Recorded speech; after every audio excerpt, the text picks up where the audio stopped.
Jai Hind everyone. I welcome you all to my YouTube channel English from Basic by Nagendra sir.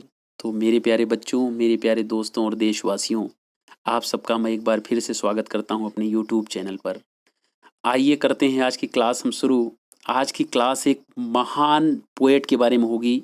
आज की complete class होगी केवल और केवल जॉन कीट्स के बारे में। जी हाँ, अंग्रेजी साहित्य का वो एक महान पोएट जो मात्र केवल 3 साल लिटरेरी कैरियर में लिटरेचर में दिया, यानी उसका लिटरेरी कैरियर लगभग 3 साल ही था। लेकिन उस 3 साल में उसने जो दिया अंग्रेजी साहित्य को, आज भी हम आप उसके ऋणी हैं। और यही नहीं, केवल 3 साल में उसने अंग्रेजी के अच्छे पोएट्स में अपना नाम रखा, अपना नाम कमा लिया। लेकिन दुख और दुर्भाग्य की बात यह है, जब तक जॉन कीट्स जिंदा थे बेचारे, उनको प्रसिद्धि नहीं मिल पाई। केवल और केवल उनको तिरस्कार, परेशानी, रोग, समाज का क्रिटिसिज्म, केवल लोग क्रिटिसाइज किए उनकी कविताओं को, उनकी पोएम्स को। मरने के बाद ये महान आदमी बाहर सबके दिल में, दिमाग में और समाज में उभर कर आया। लोग समझ पाए जॉन कीट्स एक महान पोएट था। अब वो नहीं रहा इस संसार में। इसीलिए जॉन कीट्स कहा करते थे, अपने एक बार लेटर भी लिखे थे अपने भाई को कि मेरे भाई, शायद मेरे जीते जी जब तक मैं जिंदा हूँ लोग मुझे नहीं जान पाएंगे, इंग्लिश लिटरेचर में मेरा कोई नाम नहीं होगा, लोग मुझे नहीं समझ पाएंगे, मुझे कोई पॉपुलैरिटी नहीं मिल पाएगी। शायद मरने के बाद लोग मुझे जान पाएं। तो ऐसे थे महान आदरणीय जॉन कीट्स जी। आइए करते हैं शुरू क्लास। और अगर क्लास शुरू करने से पहले मैं चाहूँगा कि सबसे पहले मैं जॉन कीट्स के लिए एक बहुत ही प्रसिद्ध, बहुत ही सुंदर, बहुत ही अच्छी ये शेर जो है, इसको मैं जॉन कीट्स के लिए समर्पित करना चाहूँगा कि हजारों साल नरगिस अपनी बेनूरी पर रोती है, बड़ी मुश्किल से होता है चमन में दिदावर पैदा। बिल्कुल, ऐसे महान व्यक्ति बहुत मुश्किल से पैदा होते हैं जो किसी उद्देश्य से इस पृथ्वी पर आते हैं और संसार को एक बहुत बड़ा मैसेज देकर चले जाते हैं।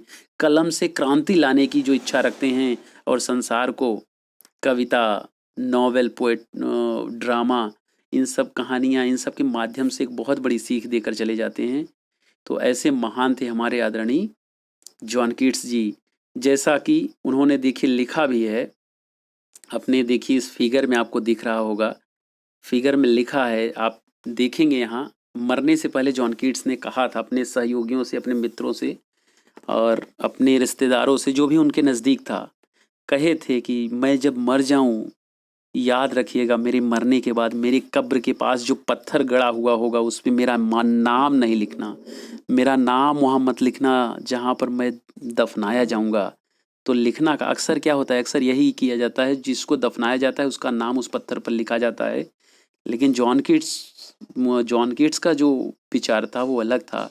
उन्होंने कहा मेरे मरने पर मेरा नाम मत लिखना पत्थर पर। क्या लिखना तब?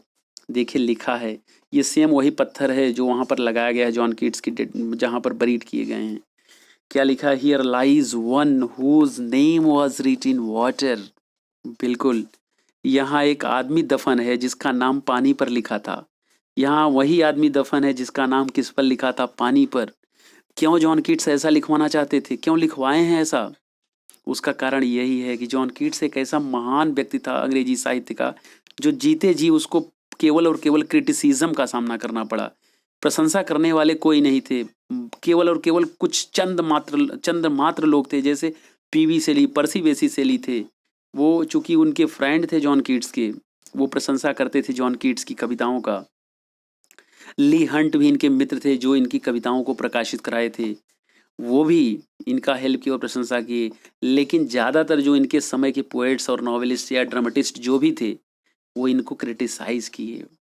और जॉन कीट्स चूँकि बहुत ही इमोशनल आदमी थे, कोई भी चीज़ दिल से ले लेते थे और इसलिए बहुत दुखी हो जाते बेचारे, बहुत परेशान थे।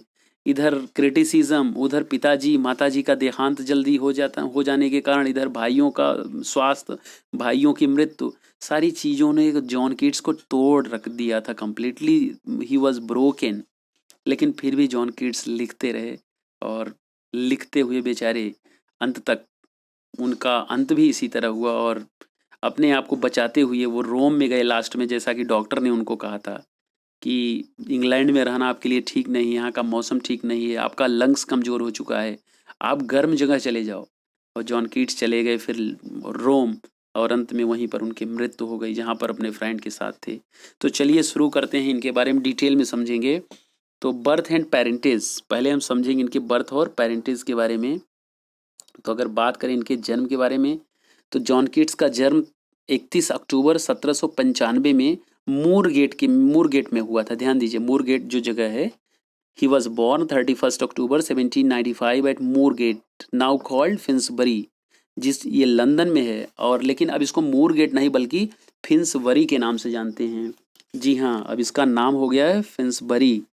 तो इनका जन्म कब हुआ था? 31 October 1795 at Moorgate, now it is called Finsbury London, in London, यानी ये लंदन में है। ठीक है, आप याद रखेंगे। दूसरा पॉइंट क्या है इनके बारे में? फादर, इनके फादर का नाम क्या था? इनके फादर का नाम था थॉमस कीट्स। और थॉमस, उनका वो काम क्या था? स्टेबल कीपर थे। यस, एनिमल्स की देखरेख करते थे, तो स्टेबल कीपर थे। एंड मदर फ्रांसिस कीट्स, इनके मदर का नाम क्या था? इनके मदर का नाम था फ्रांसिस कीट्स। मैंने एक ट्रिक बनाया है, दोनों मदर और फादर का नाम आप कैसे लर्न करेंगे, याद कैसे रहेगा, भूले ना, इसके लिए मैंने ट्रिक बनाया, learn, yes, trick to learn. क्या है, कैसे याद रखेंगे? चूंकि फादर का नाम शुरू होता है टी से, फादर का नाम शुरू होता है टी से, मदर का नाम शुरू होता है यफ से, यानी इधर ट से है, इधर यफ है, यानी फादर का नाम ट से शुरू होता है, मदर का नाम फ से शुरू होता है। तो इसलिए मैंने ट्रिक बनाया है, लर्न कैसे करेंगे इनके मदर और फादर का नाम। किड्स की लाइफ टफ थी, ठीक है, किड्स की लाइफ टफ थी, आप केवल इतना याद रखेंगे, किड्स की लाइफ टफ थी। वास्तव में किड्स की लाइफ बहुत ही टफ थी। तो ट से हो जाएगा, आप ध्यान रखेंगे, थॉमस किड्स, थ मतलब ट या थ जो भी समझे, तो टी से हो जाएगा थॉमस, टफ, ठीक। अब फ से हो जाएगा फ्रांसिस, ठीक है। तो आप दोनों नाम याद रखेंगे, टफ से हो जाएगा, केवल वर्ड याद रखो टफ, ट से हो जाएगा ट मतलब टी आया यानी थॉमस हो गए, और फ मतलब फ आया यानी फ्रांसिस हो गई, यानी टफ याद रखेंगे तो आपको पता, और उससे ये भी पता चलेगा इनकी लाइफ बहुत टफ थी, बहुत डिफिकल्टीज थी, यानी टफ वर्ड से आपको पता चल जाएगा इनके मदर और फादर का नाम। तो ये ट्रिक आप याद रखेंगे। चलिए पॉइंट नंबर थर्ड देखते हैं। पॉइंट नंबर थर्ड क्या कह रहा है? Of all the great poets of the early 19th century, John Keats was the last to be born and the first to die. कितने दुख की बात है यार, अंग्रेजी साहित्य का वो महान पोएट, जिसको आज भी हम आप जब पढ़ते हैं तो लगता है यार क्या डीप फिलॉसफी दिया इस व्यक्ति ने, लेकिन इतनी कम उम्र में इतनी बड़ी सोच, बहुत ही बड़ी बात है। तो अगर देखें जॉन कीट्स के बारे में, तो सबसे लास्ट में बेचारा पैदा हुआ, सबसे लास्ट में, Keats was last to born, सबसे लास्ट में पैदा हुआ और सबसे पहले मर गया। मात्र 25 साल और कुछ महीने में जॉन कीट्स संसार से विदा ले लिए, मर गए। तो जॉन कीट्स, ये क्वेश्चन आ सकता है कि सबसे पहले रोमांटिक एज का वो कौन सा पोएट है जो सबसे पहले जन्मा, सबसे लास्ट में जन्मा और सबसे पहले मर गया? तो कोई और नहीं, आदरणीय great poet of English literature of romantic era, that is John Keats. Second generation के पोएट थे रोमांटिक के। चलिए नेक्स्ट देखते हैं, फोर्थ क्या है, fourth number, he was eldest of 5 children.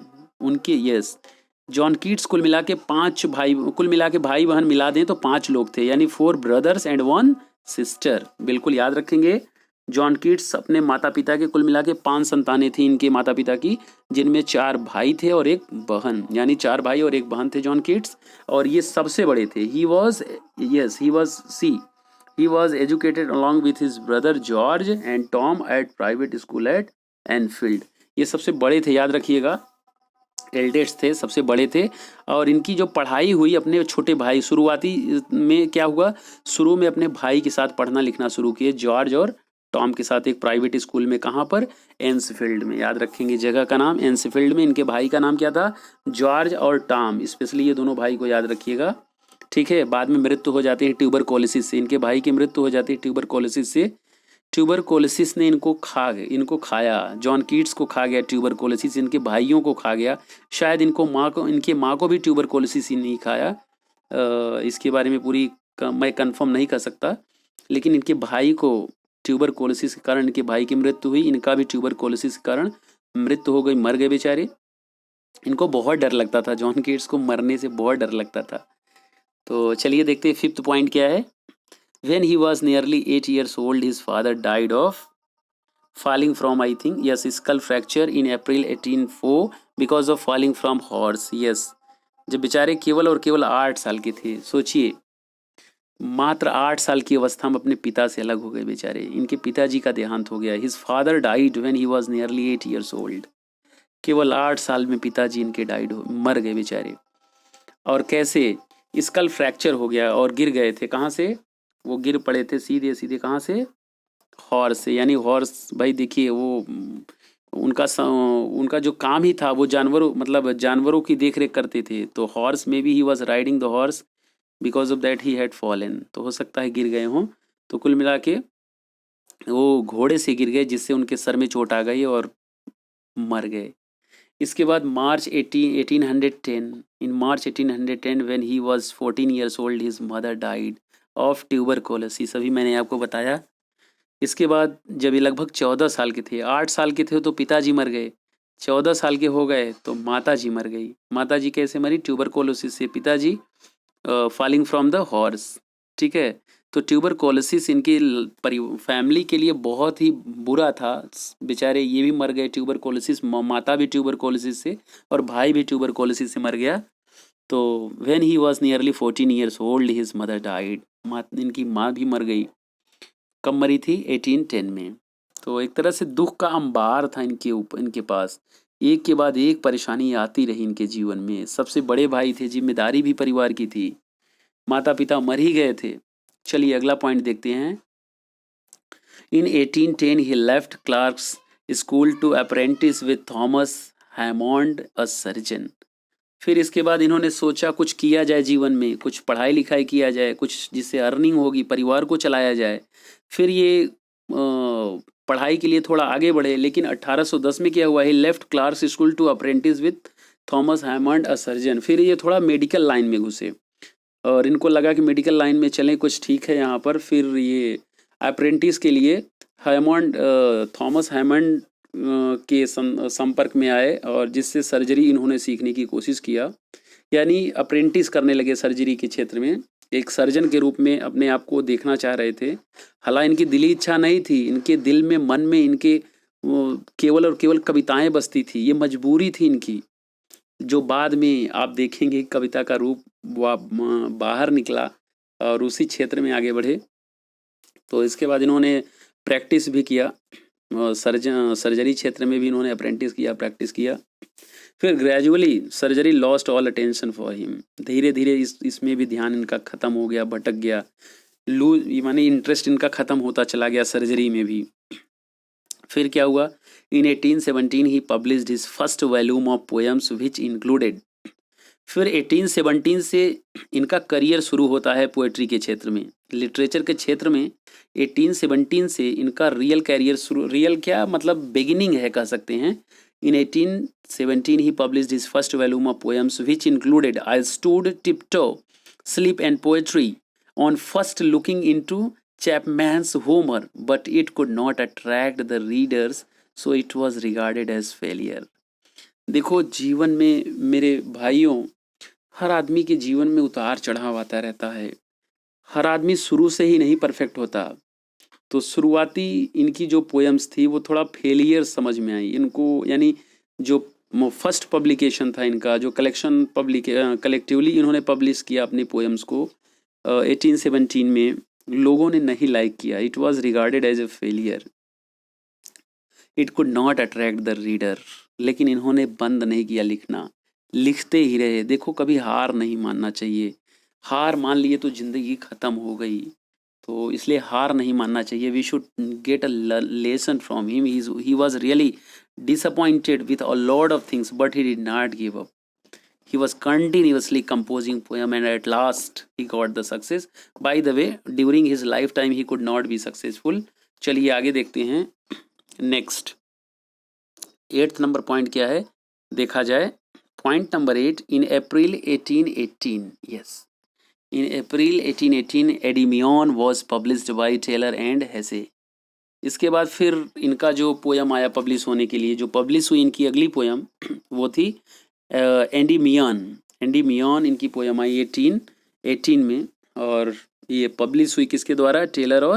Taylor and हेसे। Yes, आप याद रखेंगे, इंपॉर्टेंट नेम है। टेलर एंड हेसे के माध्यम से इनकी एंडीमियन ये पोयम पब्लिश हुई। And the same year in September he met Fanny Brawne, और 1818 में ये अपनी गर्लफ्रेंड फैनी ब्राउन से मिले।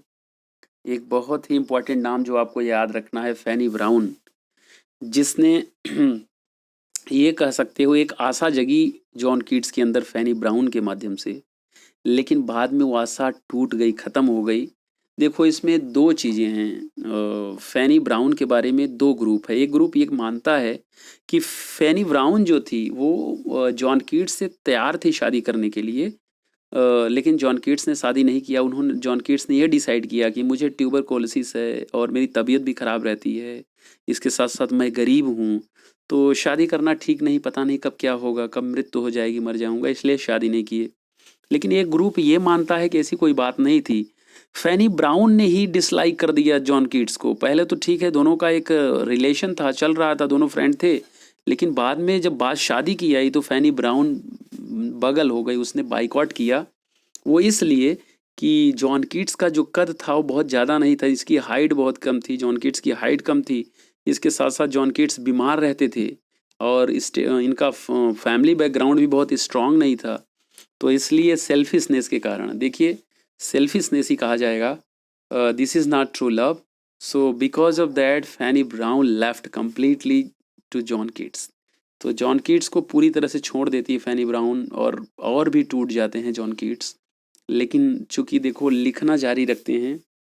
और अगर बात हो पोएम लिखने की, देखो I am also a poet, मैं भी कविताएं लिखता हूँ इंग्लिश और हिंदी में, लगभग न्यूज़पेपर में बराबर छपती रहती हैं और यूट्यूब पर भी है। तो जैसा मैंने फील किया है, देखो कविताएं कब आप लिख पाएंगे? जब आप बहुत ही दुखी होंगे तब लिख पाएंगे, या आप बहुत गुस्सा में हैं तब लिख पाएंगे, या कोई बहुत खुशी की बात होगी, मतलब भावनाएं जब जब क्लाइमेक्स होगा, क्लाइमेक्स ऑफ हैप्पीनेस हो, क्लाइमेक्स ऑफ सैडनेस हो, क्लाइमेक्स ऑफ कोई इमोशन हो सकता है, तभी भावनाएं अंदर से निकलेंगी और वो कविता का रूप लेंगी।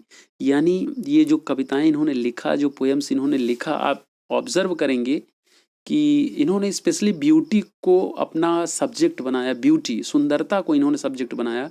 और फैनी ब्राउन भी बहुत ही सुंदर लड़की थी, बहुत, she was really very beautiful. लेकिन आप इनकी कविताओं में देखेंगे निराशा, परेशानी, हताश होने की स्थिति इनकी कविताओं से पता चलता है। जैसे आप इनका वो ओड टू नाइटिंगेल आप देखेंगे, किस तरह से बता रहे हैं कि मैं इस समय अधमरा हो गया हूँ, मेरी परिस्थिति बहुत ख़राब है, मुझे दर्द है, परेशानी है, लेकिन उधर वो जो बर्ड है उसको देखो, उसको कोई दिक्कत नहीं, ऐसा लगता है इमॉर्टल है। तो आप इनकी कविताओं में देखेंगे इनकी दुख का पता चलता है। तो लेकिन फिर भी लगातार ये लिखते रहे, अपनी दुख को कविता का माध्यम बना लिए, अपने दुख को कविता के माध्यम से एक्सप्रेस किए और कविता का रूप ले लिया, इनका दुख, इनकी भावनाएं, इनकी फीलिंग। चलिए देखते हैं अगला पॉइंट। तो फैनी ब्राउन जो इनकी फ्रेंड थी, इसने, मुझे जहाँ तक लगता है, हालांकि दोनों लोग मानते हैं, इसने धोखा ही दिया जॉन कीट्स को। चलिए अगला देखते हैं point. In 1818 his younger brother Tom Keats died of tuberculosis. एक के बाद एक, ध्यान दीजिए, एक के बाद एक परेशानी जॉन कीट्स के जीवन में आती रही। पहले पिताजी का देहांत हुआ, पिताजी मर गए, 8 साल का जब था ये बेचारा। इसके बाद जब 14 ईयर्स का, 14 साल का था, माताजी का देहांत हो गया। फिर अब देखिए 1818 में इसका ब्रदर टॉम जो है वो भी मर गया ट्यूबरकुलोसिस से। तो जीवन में उसके केवल और केवल दुख ही मिल रहा था, कहीं कुछ आशा की किरणें नहीं दिख रही थी जॉन कीट्स के जीवन में। इसके बाद भी वो लिखे जा रहा था, कविताओं को पब्लिश करवा रहा था, और लगता था, उसको एहसास भी होता था, क्योंकि उसके अंदर एक डर था, मरने का जो डर था उसके अंदर, वो सता रहा था उसको, और जानता भी था कि शायद मेरे जीते जी लोग मुझे नहीं जान पाएंगे। कहता भी था, मैंने आपको बताया, अपने भाई को लेटर लिखकर कहा कि मेरे भाई शायद लोग मुझे नहीं जान पाएंगे जब तक मैं जिंदा हूँ, मरने के बाद लोग जानेंगे। और अगला पॉइंट देखिए, point number 10। The year of 1819 was the most successful year for kids in English literature. Year of great odes, ode on, yes. और जॉन कीट्स के जीवन में जो सबसे अच्छा साल था, जॉन कीट्स के जीवन का अगर गोल्डन एज कहा जाए, जॉन कीट्स के जीवन का सबसे स्वर्णिम जो काल है वो केवल और केवल 19 कहा जा सकता है। और अगर मान लीजिए एग्जाम में, ध्यान दीजिए, एग्जाम में अगर दोनों ऑप्शन आता है 19 एंड 20, तो 1920 आप ऑप्शन लगाएंगे। अगर एग्जाम में केवल 1920 सब अलग अलग करके देता है तो आप 19 लगाएंगे, ये याद रखिएगा, ठीक है। चूंकि 19 में इनका बहुत ही, चूंकि ऐतिहासिक, इनकी जो ऐतिहासिक रचनाएं थी वो 19 में ही लिखी गई, जिसमें आप देखेंगे odd on a gracious earn. इन्होंने, यानी स्पेशली जॉन कीट्स ओड्स के लिए जाने जाते हैं। He is known specially because of his odes, his odes are very much famous. तो 1819 में जॉन कीट्स ने अपने ओड्स को लिखा, जो बहुत ही चर्चित हुई, बहुत फेमस हुई। जिसमें ओड 19 में क्या क्या था, कौन कौन ओड्स थे? Odds on a Grecian earn, earn, Grecian earn, ठीक है। ग्रेसियन का मतलब ग्रीक से रिलेटेड है, ग्रेसियन मतलब ग्रीक, ग्रेसियन अर्न, अर्न क्या होता है? अर्न मतलब कलश होता है। अर्न, ग्रेसियन का मतलब ग्रीक से मतलब है, यानी ग्रीस से related, related to Greece, Greek, sorry, related to Greek. Grecian मतलब रिलेटेड टू ग्रीक, ठीक है, यानी ग्रीक से रिलेटेड। अर्न मतलब कलश, जो पूजा वगैरह में यूज होता है, कलश आप जानते हैं। अगर आपको क्लियर नहीं तो आप गूगल पर अर्न डालेंगे और आप उसमें देखेंगे फिगर अर्न कैसा होता है। तो इन्होंने क्या क्या लिखा जो इनके फेमस ओड्स थे 19 में? Odd on a gracious earn, odd on indolence, yes, दुख पर इन्होंने लिखा, देखिए, odd on melancholy, odd on melancholy लिखा। ओड टू अ नाइटिंगल, ये भी लिखा इन्होंने 19 में। ओड टू साइके, ये भी इन्होंने लिखा 19 में। And ode to autumn which was the last to be written. और सबसे अंतिम जो इन्होंने ओड लिखा 19 में वो था आपका autumn, sorry, ode to autumn. Ode to autumn जो था, यही लास्ट ओड था जो इन्होंने 1819 में लिखा था। इसीलिए कहा जाता है odd of 1819 was the age of, sorry, the year of oats. 1819 was the year of oats for John Keats. और जॉन कीट्स के लिए सबसे अच्छा समय भी था 1819। तो इससे कई सारे क्वेश्चन बनते हैं। इसको आप चाहें तो स्क्रीनशॉट ले लें, स्क्रीनशॉट लेकर रख सकते हैं, जिससे आपको कई सारे इन्फॉर्मेशन मिलेंगे कि 1819 में कौन कौन से पोएम इन्होंने लिखा था, कौन कौन सी पोएम्स थी, और ये गोल्डन एज भी था। ठीक है, चलिए अब देखते हैं हम point number 11। Yes, the final volume of his poetry including Lamia Isabella, the you of Saint Agnes and other poems was published in the year of 1820। Yes, ध्यान दीजिएगा। इसके बाद जो फाइनल कलेक्शन था इनका, the final volume of his poetry including Lamia Isabella, याद रखिएगा, बहुत इंपॉर्टेंट क्वेश्चन है ये, एक तरह से पूरा ये बहुत इंपॉर्टेंट है। ये Lamia Isabella, the you of Saint Agnes, ये तो बहुत ही चर्चित पोएम है, ये बहुत ही फेमस पोएम है। ये the you of Saint Agnes आप ज़रूर पढ़िएगा। यहाँ मैं हर चीज़ ओपन करके आपको नहीं बता सकता इस पोएम का, कुछ चीज़ें ऐसी हैं that I can not speak here because this is social media, this is YouTube channel, and बहुत सारे मेरे बच्चे भी स्कूल के इसको वीडियो को देखेंगे, तो इसलिए मैं इसको बहुत ओपनली नहीं बता सकता। लेकिन यहाँ इतना ज़रूर मैं हिंट कर रहा हूँ, the you of Saint Agnes ये एक पोएम है जिसमें लवर और बिलवेड के बारे में डिस्क्रिप्शन है कि किस तरह से कोई भी बिलवेड, अगर कोई बिलवेड है, कोई प्रेमिका है जो अपने प्रेमी को चाहती, प्रेमी से मिलना चाहती है, तो वो एक व्रत रख सकती है जिस व्रत के माध्यम से रात को उसका प्रेमी उससे मिलेगा। तो उसके कुछ स्टेज हैं, कुछ उसकी कंडीशन है, वो मैं यहाँ नहीं चर्चा कर रहा हूँ। आपको अगर जानना है तो you can see on the detail on the Google, और मे बी सेपरेटली मैं अलग वीडियो बनाऊंगा, कभी देखा जाएगा। तो ये बहुत ही फेमस पोएम है जॉन कीट्स की, the you of Saint Agnes और अदर पोएम्स। तो इसके साथ साथ कई सारी पोएम्स थी जो जुलाई 1820 में टेलर और हेसे के द्वारा पब्लिश हुई थी, तो इसको भी आप याद रखेंगे, बहुत इंपॉर्टेंट है। चलिए इसके बाद अगले पॉइंट को अगर देखें तो अगला 12 नंबर पॉइंट क्या है? Yes, surrounded with sorrow and advised by doctor to go to warmer climate, Keats moved to Rome with his friend Joseph Severn. अब देखिए, जैसा कि जॉन कीट्स को भी ये पता था कि मेरा जो हेल्थ है वो बहुत ही ख़राब है, और दिन पर दिन खराब होता चला जा रहा है। तो उन्होंने डॉक्टर को कंसल्ट किया, डॉक्टर से पूछा, तो डॉक्टर ने उनको एडवाइस किया। डॉक्टर ने कहा कि जितना जल्दी हो आप ये लंदन छोड़कर चले जाओ, इंग्लैंड, ये लंदन छोड़कर जितना जल्दी हो चले जाओ। आप बेहतर होगा कि आप रोम चले जाइए। वो थोड़ा गर्म जगह है, ये ठंडा जगह है, और ठंडे जगह आप रहोगे चूँकि आपका लंग्स बहुत कमज़ोर है। जॉन कीट्स का लंग्स बहुत कमज़ोर हो चुका था। डॉक्टर ने कहा आप चले जाइए रोम, और वहाँ बेहतर होगा कि आप रहिए कुछ समय के लिए, शायद अच्छा हो जाए। तो जॉन कीट्स जल्द ही निकले यहाँ लंदन से और रोम चले गए अपने फ्रेंड के साथ। अपने फ्रेंड जोसेफ के साथ वो रोम चले जाते हैं। तो रोम जा कर के रहना शुरू कर देते हैं। लेकिन चूँकि जैसा कि इनको आभास हो रहा था पहले से, और ये बहुत ही घातक बीमारी जो कि ट्यूबरकुलोसिस इनको हो गया था, उससे अंत में इनकी मृत्यु हो जाती है। He died in Rome on 23 February 1821 in the arms of his devoted friend. और अंत में अपने फ्रेंड, इनका फ्रेंड साथ में था ही, वहाँ पर इनकी मृत्यु हो जाती है। अंग्रेजी साहित्य का एक महान साहित्यकार मात्र 25 साल कुछ महीने में इस संसार से विदा ले लेता है। इस संसार से हमेशा के लिए अलविदा करके चला जाता है। और बहुत ही, चूँकि जितनी बार आप जॉन कीट्स की जीवनी के बारे में गहराई से पढ़ेंगे, आपको लगेगा यार ये अंग्रेजी साहित्य का बहुत ही अमोल हीरा था जो इस संसार से बहुत जल्द चला गया। आई डोंट नो कि ऐसे महान महान लोग जल्दी क्यों चले जाते हैं। जो महान व्यक्ति होता है बहुत ही जल्दी ख़त्म होता है। आप जॉन कीट्स को ही देख लीजिए, या फिर स्वामी विवेकानंद जी को देख लीजिए। बहुत सारे लोगों को मैंने देखा, I don't know why their god takes them away very soon. By the way, John Keats के साथ भी ऐसा हुआ, बहुत जल्दी संसार से विदा ले लिया और 23 फरवरी 1821 में मर गए रोम में ट्यूबरकुलोसिस के कारण। ठीक है, चलिए पॉइंट नंबर 13 देखते हैं। 13 क्या है? He was buried in Rome and at his request his epitaph, yes, at his request his epitaph यानी समाधि लेख, जहाँ पर दफनाया जाता है वहाँ पर एक पत्थर गड़ा होता है जिस पर कुछ लिखा जाता है, उसी को कहते हैं इपिटाफ।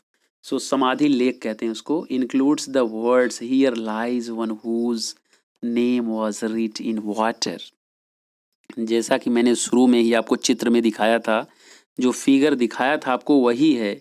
वही क्या है? इपिटैफ। वही इपिटैफ है, वही समाधि लेख है जो आपको मैंने दिखाया। वो सेम वही पत्थर है, सेम वही फिगर है जो वहाँ जॉन कीट्स के कब्र के पास गाड़ा गया है और लिखा गया है। ठीक है, तो जैसा कि मैंने बताया, जॉन कीट्स की ये हार्दिक इच्छा थी कि जब मैं मर जाऊँ, इस संसार से हमेशा के लिए विदा हो जाऊँ, तो मेरे मरने के बाद मेरी कब्र के पास जो इपिटैफ होगा, जो पत्थर गड़ा होगा, उस पर मेरा नाम नहीं लिखा जाना चाहिए।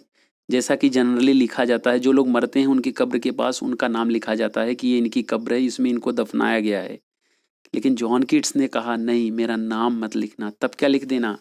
उसने कहा था कि मेरी कब्र के पास लिख देना, here lies one whose name was writ in water।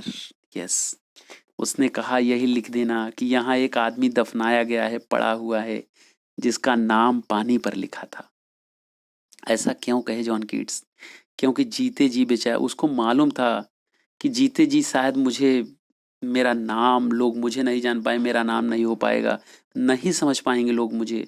और जैसा कि उसने देखा भी था, क्रिटिसिज्म का शिकार भी हुआ।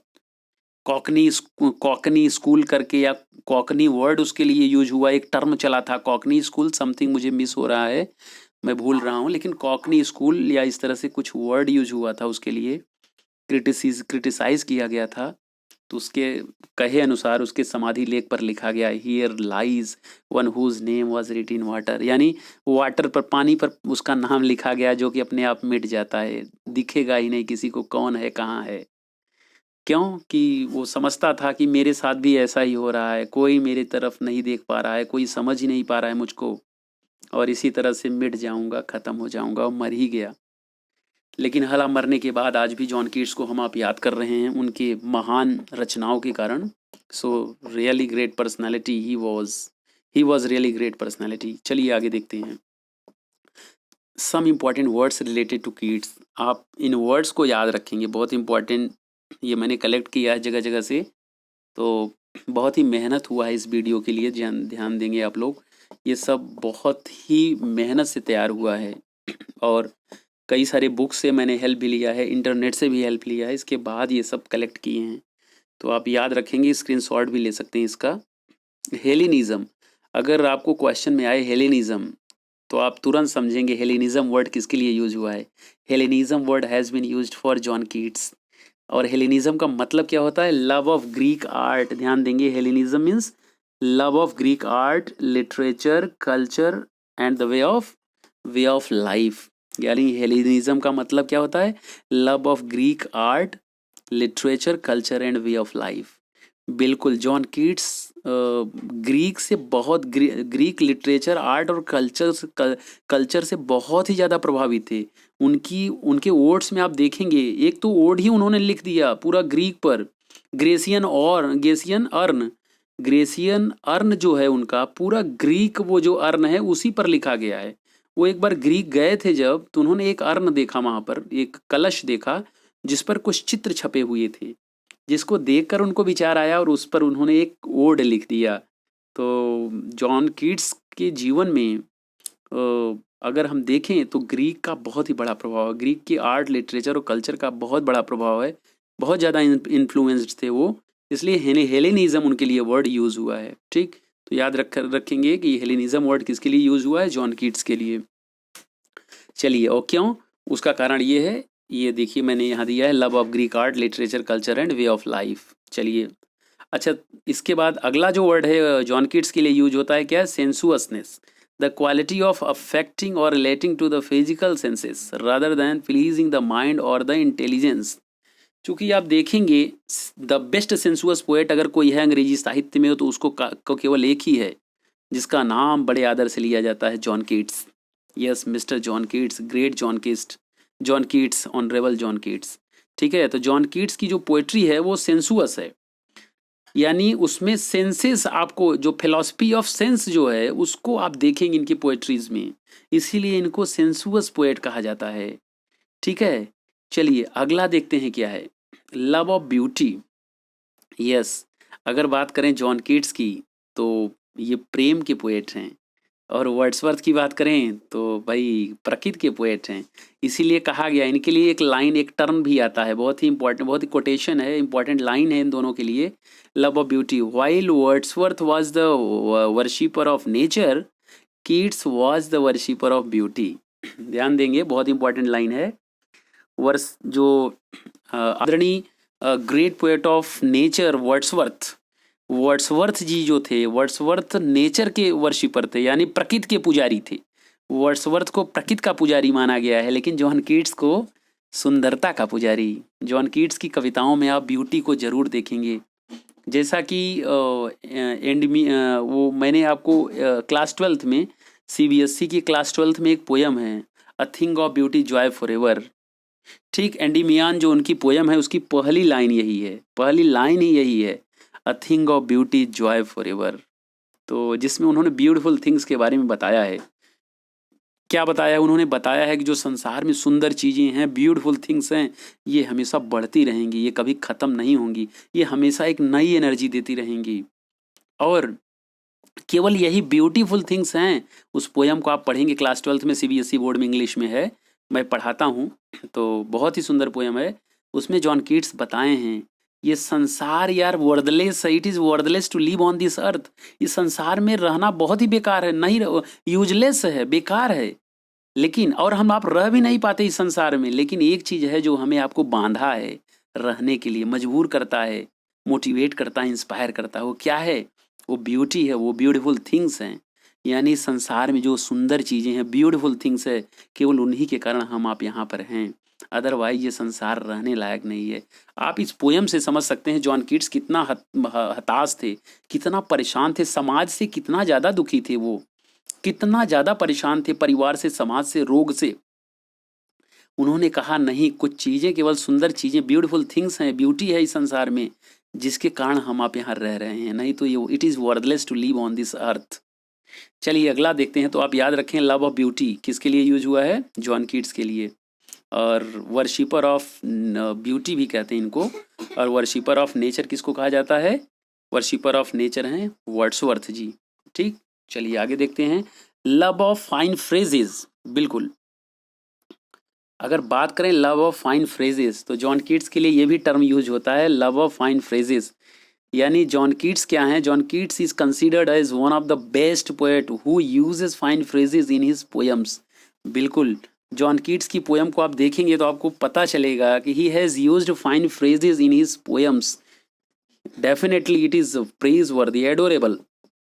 चलिए कुछ और जानते हैं, some important people in the life of Keats. Keats के जीवन में कुछ महान लोगों को जानते हैं जिनका बहुत बड़ा प्रभाव रहा है। कीट्स के जीवन में कुछ लोगों का बहुत ही गहरा प्रभाव पड़ा, और वो कौन कौन लोग थे थोड़ा हम लोग समझेंगे। अगर लिटरेचर के क्षेत्र में देखें, साहित्य के क्षेत्र में सबसे ज़्यादा जिससे जॉन कीट्स प्रभावित थे, जिसने जॉन कीट्स को बहुत ज़्यादा इंस्पायर किया, बहुत ज़्यादा मोटिवेट किया, जो हृदय को स्पर्श कर गया, वो आदमी कौन था? Edmund Spenser. यस, आप देखेंगे इनकी जो पोयम है, वो पोयम जिसमें इन्होंने द सेंट एग्नीज वाला, जो सेंट एग्नीज पोयम है वो कम्प्लीटली स्पेंसरियन स्टेंजा पर बेस्ड है। तो बहुत ही मोटिवेटेड थे ये स्पेंसर से। तो पहला नाम ये जो उभर कर आता है वो है एडमंड स्पेंसर। एडमंड स्पेंसर की जो लिटरेचर थी उनसे एडमंड स्पेंसर की लिटरेचर से बहुत ही ज़्यादा मोटिवेटेड थे, बहुत इंस्पायर्ड थे। इसके बाद जॉफ्री चार्सर से भी बहुत ज़्यादा प्रभावित थे ये, और जॉन मिल्टन से भी, जॉन मिल्टन को भी बहुत लाइक करते थे, इनसे प्रभावित थे। शेक्सपियर को इसलिए नहीं कह रहा हूँ क्योंकि शेक्सपियर के बारे में इन्होंने बहुत ही उल्टा सीधा, मतलब उल्टा सीधा क्या, इन्होंने बोल दिया था he is a man of negative capability. Shakespeare के बारे में जॉन कीट्स का एक अलग ही विचार था। तो अभी आगे वो क्वेश्चन भी आएगा, आपको बताएंगे। तो आप याद रखेंगे एडमंड स्पेंसर से बहुत मोटिवेटेड थे, इंस्पिरेशन थे एक तरह से एडमंड स्पेंसर जॉन कीट्स के लिए। जॉफ्री चौसर भी बहुत ही इनको इंस्पायर किए, इनकी रचनाएं। जॉन मिल्टन से भी काफ़ी प्रभावित थे। और पीवी शेली की बात करें तो पीवी शेली एक इनके बहुत ही अच्छे फ्रेंड थे, जॉन कीट्स के बहुत ही अच्छे फ्रेंड थे पीवी शेली। और पीवी शेली ही एक ऐसे इनके समय के पोएट थे जो इनकी क्वालिटी को नज़दीक से पहचाने, इनकी जज्बे को जाने। P.B. Shelley was only one of the poets during his time who really identified his quality, who really identified his talent. P.B. Shelley ने इनके टैलेंट को पहचाना, यार ये वास्तव में बहुत ही अच्छा कवि है, बहुत अच्छा पोएट है, लेकिन समाज का जो डिमांड है आज, उसके अनुसार ये खरा नहीं उतर पा रहा है, इसलिए ये लोग इसको नहीं समझ पा रहे हैं, नहीं जान रहे हैं। तो पीवी शेली इनके फ्रेंड थे। पीवी शेली इनको इनवाइट भी किए थे अपने यहाँ, और लेकिन ये गए नहीं उनके यहाँ, और मतलब मुलाकात दोनों की हुई, लेकिन पीवी शेली अगर बात करें तो इनके जीवन पीवी शेली का भी बहुत बड़ा प्रभाव रहा। पीवी शेली इनके फ्रेंड थे और इनको मोटिवेट भी किए थे, और इनके मरने के बाद एक पोयम भी लिखे थे इनके ऊपर, जॉन कीट्स के ऊपर एक पोयम भी लिखे थे इनके, वो एलेजी थी, एक एलेजी लिखे थे जॉन कीट्स के ऊपर पीवी शेली ने। अभी वो भी आगे आएगा, आपको बताएंगे डिटेल में। चलिए अगला देखते हैं, फैनी ब्राउन और ली हंट। ये भी दोनों नाम बहुत इंपॉर्टेंट है, जैसा कि फैनी ब्राउन के बारे में मैंने आपको पहले ही बताया कि फैनी ब्राउन जॉन कीट्स की गर्लफ्रेंड थी, जिसके बारे में दो विचार है। कुछ लोग मानते हैं कि फैनी ब्राउन शादी करना चाहती थी जॉन कीट्स से, लेकिन जॉन कीट्स ने मना कर दिया, क्योंकि जॉन कीट्स को लगता था कि मैं शायद मर जाऊंगा, मुझे रोग है और मैं गरीब भी हूँ, तो क्यों इसकी लाइफ ख़राब करूँ। लेकिन एक दूसरा ग्रुप है जो ये मानता है ऐसी कोई बात नहीं थी। फैनी ब्राउन जानबूझ करके निगलेक्ट कर दी जॉन कीट्स को। Fanny Brawne neglected John Keats, why? Because of his height, his illness and his economical condition. तो दूसरा ग्रुप ये मानता है कि फैनी ब्राउन ने ही छोड़ा था उसको, क्योंकि वो गरीब था, उसकी हाइट भी छोटी थी, उसके साथ साथ उसकी जो बीमारी थी उसका साथ नहीं छोड़ रही थी, बार बार वो बीमार पड़ रहा था, स्थिति खराब हो रही थी, जिसके कारण फैनी ब्राउन उसको छोड़ दी, जिसका प्रभाव जॉन कीट्स के जीवन में बहुत गहरा पड़ा, टूट गया पूरी तरह से, बहुत दुखी हुआ। इसीलिए उसने ब्यूटी को अपना, ये भी कहते हैं लोग, इसीलिए उसने ब्यूटी को भी अपना बेस बनाया, अपनी सब्जेक्ट बनाया। She was really very beautiful, he also made the beauty as a subject of his poetry. और ली हंट की बात करें, जो लास्ट आदमी इधर लिखे मैं 6 नंबर, ली हंट जॉन कीट्स के ही, ये भी जॉन कीट्स के फ्रेंड थे, और ली हंट ने ही इनका जो पहली पब्लिकेशन थी, ली हंट के माध्यम से ही द एग्जामिनर में पब्लिश हुई थी। यानी ली हंट जो थे जॉन कीट्स की पोयम को पब्लिश करवाए थे पहली बार द एग्जामिनर में। यानी ये भी बहुत हेल्प किए थे जॉन कीट्स की पब्लिश करवाने में, मोटिवेट करने में। तो ली हंट का भी बहुत बड़ा हाथ था इनके जीवन में, जॉन कीट्स के। ठीक है, याद रखेंगे आप। अब बात करें थोड़ा प्रैक्टिस के बारे में। यस, चलिए, प्रैक्टिस विद कंप्लीट एक्सप्लेनेशन, बहुत ही इंपॉर्टेंट पार्ट। अब हम क्वेश्चन लेंगे, अब जॉन कीट्स के ऊपर क्वेश्चन लेंगे पूरे एक्सप्लेनेशन के साथ में, बहुत ही डिटेल एक्सप्लेनेशन होगा। आइए देखते हैं। तो पहला जो क्वेश्चन है वो, in English literature the most successful year for Keats was. Keats के लिए अंग्रेजी साहित्य में, इंग्लिश लिटरेचर में सबसे महत्वपूर्ण साल कौन सा था?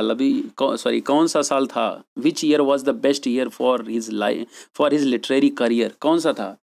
तो जैसा कि मैंने आपको बताया अभी आपको बताया, ऑप्शन नंबर सी सही है, 1819। 20 भी है, 20 भी था, लेकिन अब 20 और 19 दोनों साथ में दिया हो तो आप 19 को सिलेक्ट करेंगे, क्योंकि 19 में ही इनके जो फेमस वर्ड्स थे वो आए थे, जिनके कारण जॉन कीट्स आज भी फेमस हैं।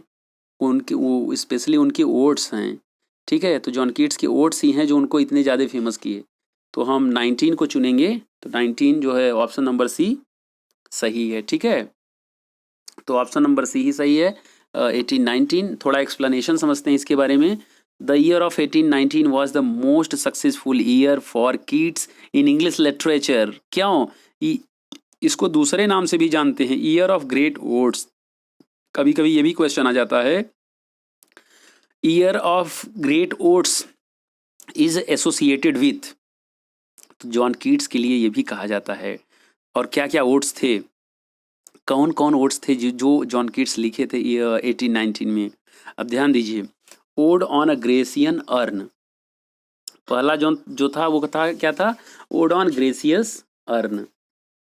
मैंने आपको बताया ग्रेसियन का मतलब ग्रीक, रिलेटेड टू ग्रीक, और अर्न का मतलब कलश बताया था, जो शादी वगैरह या कोई शुभ काम या जगह जगह यूज होता है। ठीक, इसके बाद ओड ऑन इंडोलेंस, इसके बाद ode on indolence, ode on melancholy, ode to a nightingale, ode to Psyche, ode to ode to autumn. Ode to autumn इनकी लास्ट जो ओड था ये लिखे थे 1819, जो लास्ट ओड इन्होंने लिखा वो था ओड टू ऑटम। ठीक, odd to autumn.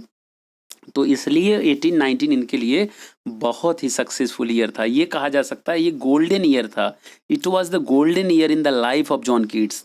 John Keats के जीवन का ये स्वर्णिम साल था। ठीक है, तो आप चाहें तो स्क्रीनशॉट ले सकते हैं, इसका बहुत ही इंपॉर्टेंट पार्ट है जिससे आप रट सकते हैं, याद कर सकते हैं। ठीक, चलिए अगला देखते हैं। A thing of, second question है, a thing of beauty joy forever. बहुत ही फेमस, बहुत चर्चित लाइन है, अक्सर लोग इसको बोलते रहते हैं, a thing of beauty is Joy forever. बहुत लोग तो व्हाट्सअप का, अपने व्हाट्सअप में इसको लिख के रखे रहते हैं। जैसे आप व्हाट्सअप में बहुत लोग अपना स्टेटस या इस तरह से लिख के रखे रहते हैं, तो बहुत लोग ये भी लगाते हैं, मैंने देखा है, a thing of beauty is Joy for ever, it's loveliness increases.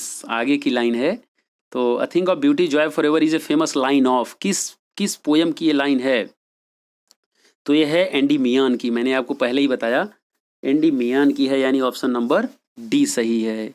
ठीक है, एंडीमियान जो पोयम है, चूंकि बहुत ही फेमस पोयम थी, जिसको शायद ये कंप्लीट नहीं कर पाई, इनकम्प्लीट मानी जाती है, उसी में इन्होंने ये शुरुआत ही, पोयम की शुरुआत ही इसी लाइन से की है।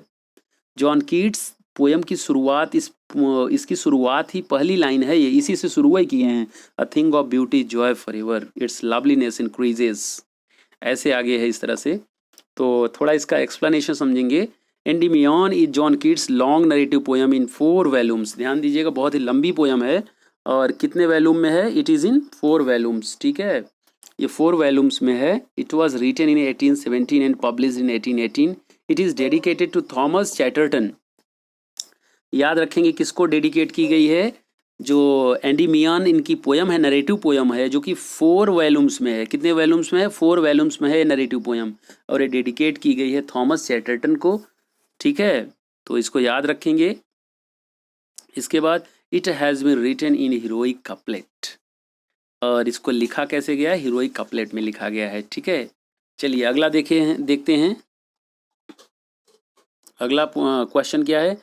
Who is known as the best poet of sensuousness.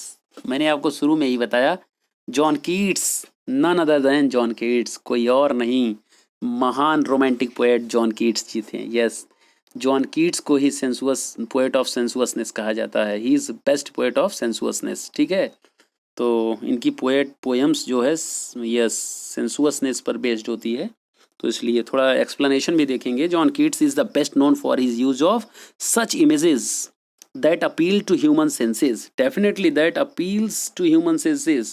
Definitely if you read his poem, you will feel that the things you are completely realizing in real life. For this reason he is often called a sensuous poet. तो इसीलिए इनको sensuous poet कहा जाता है। चलिए आगे देखते हैं। अगला अगर क्वेश्चन नंबर 4 देखें तो one of Keats odes ends with the line for ever wilt thou love and she be fair. Yes, ये भी बहुत ही फेमस लाइन है, एक बहुत ही फेमस पोएम की। अगर हम देखें तो इसमें ऑप्शन जो है ऑप्शन नंबर डी सही है। ऑप्शन नंबर डी सही है, odd on Grecian earn. Yes, odd on gracious earn. इनका जो इमेजिनेशन था ग्रेसियस अर्न के लिए बहुत ही हाई लेवल का था। कितना डीप में लिखे हैं ग्रेसियन अर्न के बारे में, आप पूरी पोएम पढ़ेंगे। यहाँ चूंकि मैं डिस्क्राइब नहीं कर सकता, बहुत ही लंबी वीडियो वैसे भी होती जा रही है, वीडियो बहुत लंबी हो जाएगी, लेकिन आप इसको डिटेल में ज़रूर पढ़ें। कुछ इनके ओड्स हैं जिनको आपको डिटेल में पढ़ना चाहिए, जैसे ओड टू नाइटिंगल, इसको भी आपको पढ़ना चाहिए। ये दोनों तो ज़रूर पढ़ना चाहिए, ये दोनों आपको ज़रूर पढ़ना चाहिए, बहुत ही इंपॉर्टेंट है और बहुत ही लेसन गिविंग कह सकते हो, बहुत ही इमोशनल भी है। तो ओड ऑन ग्रेसियस अर्न, इसमें ऑप्शन नंबर कौन सा सही है? Option number D. Yes, option D सही है, ओड ऑन ग्रेसियस अर्न। थोड़ा इसके बारे में समझेंगे। Odd on a gracious earn is one of the 5 great odds of Keats composed in the summer and autumn of 1819. It was first published in July that year. The poet takes inspiration from a marble urn belonged to Lord Holland. बिल्कुल, यानी ये कब लिखी गई थी? ये लिखी गई थी समर ऑटम के महीने में। ध्यान दीजिए, 1819 ऑटम का जो समय था उसमें लिखा गया था, समर सीजन था, और it was first publish in the July that year, यानी उस 1819 की जुलाई में इसको पब्लिश भी किया गया उसी साल। द पोएट टेक्स, और इंस्पिरेशन कहाँ से मिली थी? एक marble urn belong to Lord Holland. ठीक है, तो हॉलैंड गए थे, वहीं पर इन्होंने देखा था एक मार्बल अर्न था, तो उससे इनको प्रेरणा मिली, इनको एक इंस्पिरेशन मिली, फिर इन्होंने लिखा। ठीक है, एक तरह से उसको पर्सनिफाइड किया, उसको पर्सनिफाई किए हैं, ये पूरे अर्न को पर्सनिफाई किए हैं, मानवीकरण कर दिए उसको। ठीक, उसका मानवीकरण कर दिए। चलिए क्वेश्चन नंबर अगला देखते हैं, question number 5। Keats was the poet of, ठीक है, Keats was the poet of what? Let us see. Question number 5, 17th century, 18th century, 19th century, 20th century. तो ऑप्शन नंबर सी सही है। कौन सा सही है? Option number C. क्यों? क्योंकि 17, ध्यान दीजिए, 1795 में तो इनका जन्म ही हुआ था, यानी 18th सेंचुरी में तो पैदा ही हुए थे, लास्ट बीतते भाई 1795 में तो पैदा ही हुए, यानी 18th सेंचुरी में पैदा हुए, तो पोएट कहे गए 19th के। क्यों? कि भाई इनका लिखना पढ़ना पढ़ाई लिखाई सब 19th सेंचुरी में ही तो हुआ, तो इसलिए he was the poet of 19th century. ठीक, Keats is considered one of the best romantic poets of 19th century. Explanation भी है, तो he is the poet of 19th century. और एक चीज़ और है, 19th सेंचुरी के रोमांटिक जो एरा था, ये सेकेंड जनरेशन के माने जाते हैं। He is considered the second generation poet of romantic age. ठीक, चलिए अगला देखते हैं, question number 6। The poem ode to a nightingale was composed in, ode to nightingale कब लिखी गई थी? ठीक है, तो ode to nightingale was written in 1819। अभी मैंने आपको बताया the year of odes, the year of odes was what? 1819, जिसमें इनकी फेमस ओड्स लिखी गई। इनके जीवन का ऐतिहासिक काल, गोल्डन एज 1819 ही था। ठीक है, तो याद रखेंगे। सो थोड़ा इसका एक्सप्लेनेशन भी देखेंगे। Ode to nightingale was composed by John Keats in 1819 and published in the same year. उसी साल पब्लिश भी हुई थी और 19 में लिखी भी गई थी। ठीक है, तो Ode to a Nightingale is a poem by John Keats written either in the garden of, हाँ इसके बारे में थोड़ा सा जानकारी लीजिए, चूँकि दो इसमें भी दो ग्रुप है। कुछ लोग ये मानते हैं ये ओड है, ओड टू अ नाइटिंगल है, ये कहाँ पर लिखी गई थी? It was written in the garden of the Spaniards inn, कुछ लोग ये मानते हैं कि it was written in the garden of Spaniards inn Hampstead London, लेकिन कुछ लोग ये मानते हैं, स्पेशली इनके जो फ्रेंड थे, जॉन कीट्स की जो फ्रेंड थे, जॉन कीट्स के फ्रेंड ने कहा नहीं, ये वहाँ नहीं लिखे थे इस कविता को। इस कविता को इन्होंने कहा लिखा, जिनका, इनके फ्रेंड का क्या नाम था, चार्ल्स एर्मिटेज ब्राउन। चार्ल्स एर्मिटेज ब्राउन ने क्या कहा, under a plum tree. Yes, John Keats के फ्रेंड ने कहा नहीं, ये इस कविता को एक प्लम ट्री के नीचे बैठ करके, और कहाँ पर, in the garden of Keats house at Wentworth place, also in Hampstead. तो इनके जो फ्रेंड थे आर्मिटेज ब्राउन, उन्होंने कहा नहीं, जॉन कीट्स ने इस कविता को कहाँ पर लिखा, वो टू अ नाइटिंगेल कविता को एक प्लम ट्री के नीचे बैठकर लिखे थे। वो भी कब, किस कंडीशन में, जब बहुत ही ज़्यादा दुखी थे, बहुत परेशान थे, एकदम हताश थे, टेंशन में थे। इसलिए कविता को आप पढ़ेंगे तो आपको लगेगा, कविता से पता चलता है कि एकदम जीवन से हताश हो चुके हैं। पोयम को पढ़ने पर लगता है कि completely he is disappointed from his life with the obstacles of life. जीवन में बहुत सारी परेशानियां थी इनकी, तो कविता में दिखता भी है कि अब स्थिति यही है कि हाफ डेड वाली स्थिति है। चलिए आगे देखते हैं। According to Brown, a nightingale had built its nest near the house that he shared with Keats in the spring of 1819। तो इनके फ्रेंड का मानना था कि जॉन कीट्स के घर के पास ही कोई एक नेस्ट था, एक घोंसला था बर्ड का, और वहीं पर ये बैठ करके पाम ट्री था, सॉरी प्लम ट्री था, और वहीं बैठ कर ये लिखे थे। और inspired by the bird song, Keats composed the poem in one day. और एक ही दिन में, ये भी बहुत बहादुरी की बात है, एक इन वन डे, एक ही दिन में इस कविता को लिखे थे, इस ओड को एक ही दिन में लिखे थे, ode to a nightingale, plum tree के नीचे बैठ करके, ठीक है। It soon became one of his 1819 odes and was first published in annals of the fine arts. तो 1819 की जो इनके ओड्स थे उसमें इसका भी नाम था, और इस पब्लिश कहाँ पर हुई थी, किस में हुई थी, annuls of the fine arts. इसको याद रखेंगे, annuls of the fine arts, ठीक। चलिए अगला देखते हैं, क्वेश्चन नंबर 7। क्वेश्चन नंबर 7 क्या कह रहा है, he is with Shakespeare who said this about John Keats. बिल्कुल, मैंने आपको शुरू में ही बताया कि अंग्रेजी साहित्य का एक ऐसा राइटर है जिसने कहा कि शायद अगर जॉन कीट्स जिंदा होता, जितना शेक्सपियर जिंदा थे, जितना और लोग और पोएट्स और ड्रामेटिस्ट और लिटरेचरिस्ट थे, तो शायद ये जॉन कीट्स पीछे कर देता शेक्सपियर को पोएट्री के क्षेत्र में। वो कोई और नहीं, मैथ्यू आर्नोल्ड जी थे। यस, तो ऑप्शन नंबर सी सही है। मैथ्यू आर्नोल्ड ने कहा कि he is with Shakespeare, Shakespeare से कंपेयर किया जा सकता है इनका, और शायद वो जिंदा होता तो निश्चित रूप से अच्छा करता, ठीक है। लेकिन दुर्भाग्य यही रहा कि ख़त्म हो गया समय से पहले ही, 25 साल कुछ महीने में।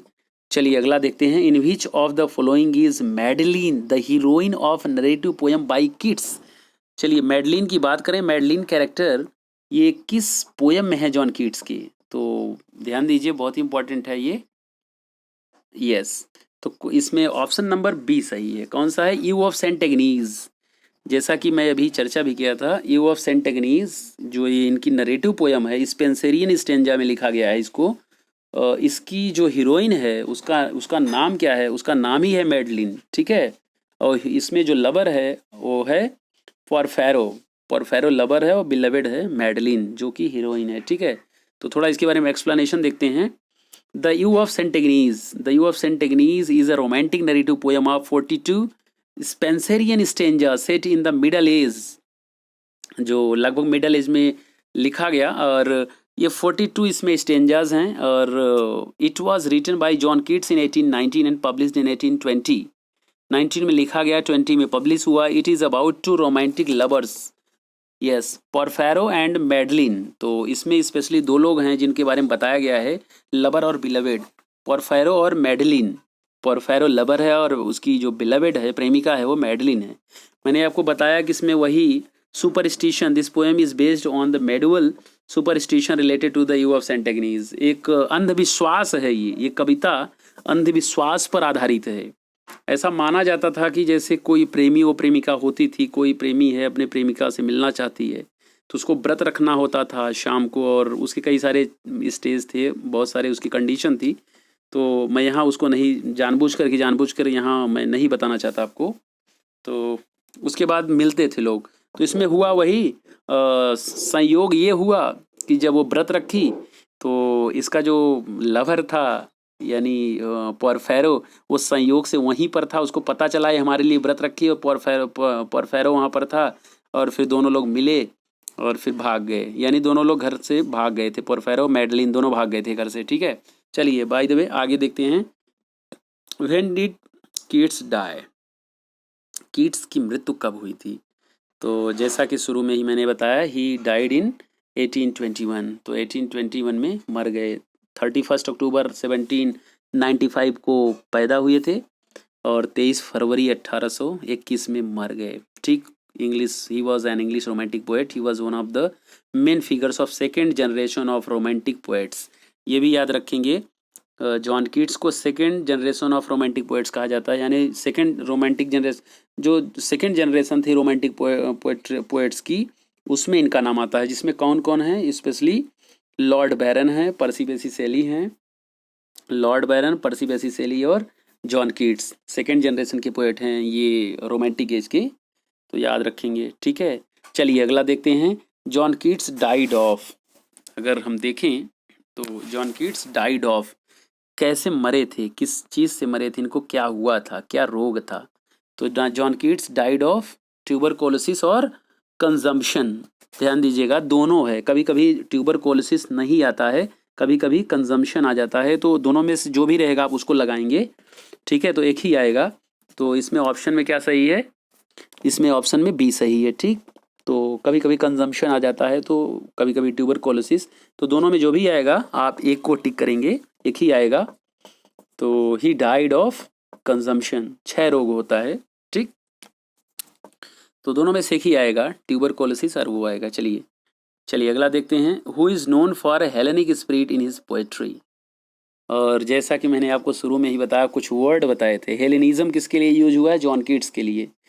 Who is known for for Hellenic spirit in his poetry, तो हेलेनिज्म के लिए, हेलेनिक स्पिरिट के लिए जॉन कीट्स जाने जाते हैं। कुछ एक्सप्लेनेशन भी देख लेते हैं। The word Hellenism is derived from the word Helen which means Greek, यानी इस वर्ड का मतलब ही है किससे? ग्रीक से, यानी हेलेनिज्म का relation Greek poetry, music, painting, culture, civilisation, architecture, इन सब से रिलेटेड है। यानी इनके लिए इसलिए यूज हुआ चूँकि इनको ग्रीक से बहुत प्यार था, ग्रीक की जो आर्ट थी, पोएट्री थी, पेंटिंग थी, वहाँ की परंपरा थी, कल्चर, उनसे बहुत प्रेम था जॉन कीट्स को, इसलिए जॉन कीट्स के लिए वर्ड यूज हुआ। ठीक है, इसलिए जॉन कीट्स के लिए हेलेनिज्म वर्ड यूज हुआ। ठीक है, तो इसमें ऑप्शन नंबर ए सही होगा। ठीक, चलिए आगे देखते हैं। Question number 12, what is Hellenism that we find in Keats poetry. अब यहाँ और भी क्लियर हो जाएगा आपके लिए, हेलेनिज्म होता क्या है, इसको समझते हैं। That we find in Keats poetry, Keats description of Greek art and culture, पहला ही ऑप्शन मिल गया, यानी Keats description of Greek art and culture. Yes, बिल्कुल, आर्ट और कल्चर के बारे में है ये, यानी that is about art and culture of Greek. Yes, थोड़ा अभी मैंने जो आपको बताया ऊपर, सेम वही है यहाँ। The word Hellenism is derived from the word Hellen which means Greek, Hellenism therefore stands for Greek culture and fine arts, poetry, music, painting, sculpture and architecture as developed by Greek cities in the 5th and 4th centuries BC. Keats Hellenism is represented by his different kinds of interest in his poetry. तो उनकी poetry के लिए, poetry के interest के लिए Hellenism word use किया गया। उनकी पोएट्री में दिखता है हेलेनिज्म, यानी ग्रीक का प्रभाव उनकी कविताओं में मिलता है, तो इसलिए ये वर्ड यूज़ किया गया, तो आप याद रखेंगे। चलिए अगला देखते हैं। Question number 3, the odes of Keats are, Keats के जो ओट्स हैं वो कैसे हैं? रेगुलर हैं, केवल याद रखिए रेगुलर। कीट्स के जो ओट्स हैं वो कैसे हैं? रेगुलर, इरेगुलर, बोथ कैसे हैं? रेगुलर हैं। One of the greatest romantic poets of 19th century John Keats uses regular form in his oats, तो रेगुलर फॉर्म यूज करते हैं अपने ओट्स में ये। Who wrote a famous pastoral elegy Adonais on the death of Keats, बहुत important question, किसने लिखा था? Who wrote an elegy, pastoral elegy किसी ने लिखा था जॉन कीट्स के मरने पर, वो कोई कौन था? तो कोई और नहीं था, उसका जॉन कीट्स का खुद का फ्रेंड पीवी शैली था। यस, शैली या शैले जो भी कहते हैं इस तो पीवी शैली, ठीक है। तो जॉन कीट्स के मरने पर एक एलिजी लिखा पीवी शैले ने, जिसका नाम क्या रखा उसने, एडोनाइस, ठीक है। एक जॉन मिल्टन भी लिखे थे एडवर्ड किंग के डेथ पर, ठीक है। तो चलिए आगे देखते हैं इसका explanation. Adonais is a pastoral elegy by Percy Bysshe Shelley, written and published in 1821 to commemorate the death of his friend and fellow poet John Keats. अपने फ्रेंड जॉन कीट्स के मृत्यु पर लिखे थे। बिल्कुल, दोनों एक दूसरे के फ्रेंड थे, अच्छे दोस्त थे। चलिए अगला देखते हैं, question number 15। The word Hippocrene has been used by Keats in his poem, which means, बिल्कुल बहुत इंपॉर्टेंट क्वेश्चन। जॉन कीट्स ने अपनी पोयम में हिपोक्रीन का यूज किया है। ध्यान दीजिएगा, अपने पोयम इन्होंने हिपोक्रीन का यूज किया है, जिसका मतलब क्या होता है। The fountain of the horse, a spring sacred to the Muses, या फिर दोनों, या फिर कोई नहीं। तो एक्सप्लेनेशन देखा जाए, वैसे इसमें ऑप्शन सी सही है, ठीक है, दोनों सही है, दोनों इसमें हैं। In Greek mythology, Hippocrene was the name of a fountain on Mount Helicon. It was sacred to the Muses and was formed by the hooves of Pegasus. Pegasus is the mythical winged, divine horse. See, देखो ध्यान दीजिए, एक ये जगह है, Greek में एक बहुत ही पवित्र जगह मानी जाती है, जहाँ पर क्या है, वहाँ पर ये माना जाता है कि पेगासस कौन है। पेगासस एक घोड़ा है, एक दैवी घोड़ा, डिवाइन हॉर्स है, जिसके खुर, मतलब हुफ्स जो उसके थे, पैर थे, खुर थे, उस पर लगे, कहाँ पर, माउंटेन पर। और जहाँ पर माउंटेन पर लगे थे, यहाँ पर पूरा डिटेल नहीं है, मैं आपको बता रहा हूँ, जानकारी के लिए आप जानते रहेंगे। तो घोड़े का जो खुर था, पैर था, उस माउंटेन पर लगा, और जहाँ पर लगा वहाँ से पानी निकलना शुरू हुआ। और ऐसा माना जाता है कि वो पानी जो निकल रहा है वो एक तरह से इंस्पिरेशन का काम करता है। तो जो भी वहाँ जाता है, वहाँ पर उसको पोएट्री लिखने के लिए या ज्ञान के लिए एक इंस्पिरेशन मिलता है, ठीक है। तो चूंकि ग्रीक से नाता जॉन कीट्स का शुरू से ही रहा, जब से वो लिटरेचर को गले लगाए, तो इसलिए ये जो वर्ड है हिपोक्रीन, हिपोक्रीन वहीं से आया। वो जो वहाँ वो एक फाउंटेन भी है वहाँ पर, वो फाउंटेन ही कह सकते हैं, ठीक है। पूरा आप देखेंगे तो फाउंटेन और माउंटेन, ठीक है, फाउंटेन और mountain, horse fountain and the water was suppose to bring forth poetic inspiration, देखिए लिखा भी है। तो इसलिए उसको हिपोक्रीन यूज करते हैं ये, कि वहाँ जहाँ पर एक घोड़े के कारण वहाँ पर फव्वारा निकला, फाउंटेन था, और वहाँ इंस्पिरेशन भी मिलता है। और ऐसा माना जाता है, म्यूसेस का वर्ड है यहाँ पर। म्यूसेस मतलब एक कविता की देवी हैं जो इंस्पिरेशन देती हैं कविताएं वगैरह लिखने के लिए। तो एक सेक्रेट प्लेस है टू म्यूसेस, ठीक है। और फाउंटेन ऑफ द हॉर्स भी कहा जाता है, क्योंकि हॉर्स ने ही वहाँ पर पैर मारा था, ठीक। तो दोनों ऑप्शन सही है, इसको आप स्क्रीनशॉट भी ले सकते हैं। तो ये है, चलिए अगला देखते हैं, क्वेश्चन नंबर 16। क्वेश्चन नंबर 16 क्या है, whom did Keats regard as prime example of negative capability.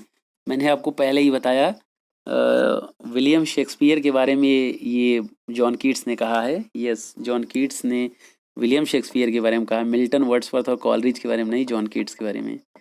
उनको लगता था कि यार ये कैसा राइटर है, कैसा पोएट है, कैसा ड्रामेटिस्ट है, he is a man of negative capability.